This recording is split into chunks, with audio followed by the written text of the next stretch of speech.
Assalamualaikum warahmatullahi wabarakatuh. Halo semuanya.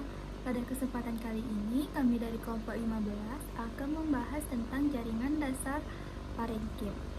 Sebelumnya izinkan kami untuk memperkenalkan diri. Yang pertama yaitu saya sendiri. Perkenalkan, nama saya Fairuz Nabila dengan NIM 2101123.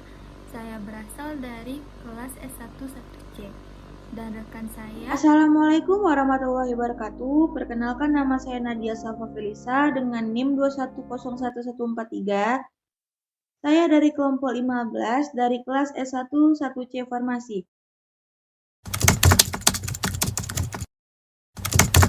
Baiklah, di sini saya akan menjelaskan tentang apa itu jaringan parenkim. Secara umum, jaringan parenkim merupakan suatu jaringan yang terbentuk dari sel-sel yang hidup.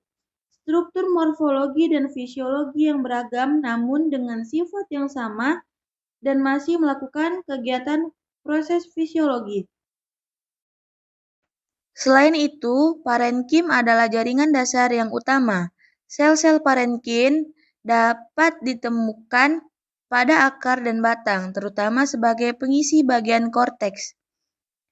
Batang, daun, bunga, buah, dan biji seperti gambar di atas adalah contoh jaringan parenkim pada daun, yaitu parenkim palisade dan parenkim spons. Selanjutnya, saya akan menjelaskan tentang ciri-ciri jaringan parenkim. Yang pertama, tetap terdapat banyak vakuola. Yang kedua, perdinding sel tipis. Yang ketiga, ukuran sel besar dan hidup. Yang keempat, banyak terdapat ruang di antar sel.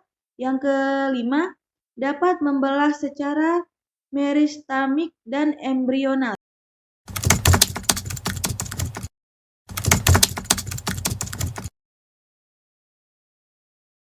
Nah, kita dapat menemukan endosperm pada batang, akar, empelur batang, daging buah, daun, dan mesofil dan endosperm.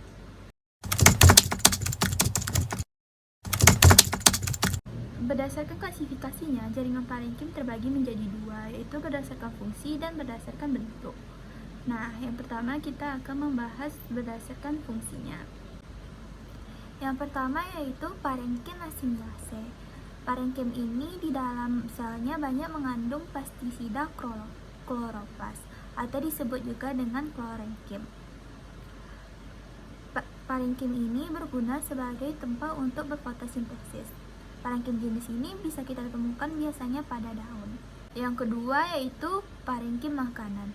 Parenkim jenis ini banyak mengandung pestisida amiloplas. Fungsinya yaitu sebagai tempat penyimpanan cadangan makanan. Parenkim jenis ini banyak kita temukan pada umbi-umbian, akar rimpang, dan lain sebagainya. Yang ketiga yaitu parenkim udara. Parenkim jenis ini mempunyai banyak ruang di antara selnya yang cukup besar. Di dalamnya terdapat banyak udara. Parenkim jenis ini dapat kita temukan pada alat-alat pengapung tumbuhan. Nah, gambar ini merupakan contoh dari parenkim udara. Selanjutnya yaitu kita akan membahas jaringan parenkim berdasarkan bentuknya. Yang pertama yaitu jaringan parenkim palisade. Jaringan parenkim palisade biasanya disebut juga dengan jaringan parenkim pagar karena bentuknya yang bulat lonjong dan berjejer seperti pagar. Jaringan parenkim palisade dapat ditemukan di bawah lapisan epidermis. Oleh karena itu, jaringan parenkim palisade banyak mengandung klorofil. Yang kedua yaitu jaringan parenkim bunga karang. Jaringan parenkim bunga karang memiliki sel yang acak dan tidak teratur. Di dalamnya juga terdapat rongga udara dan posisinya berada di bawah jaringan sel parenkim palisade. Di dalam sel jaringan bunga karang terdapat juga klorofil, tapi jumlahnya sedikit. Fungsinya yaitu sebagai tempat terjadinya fotosintesis.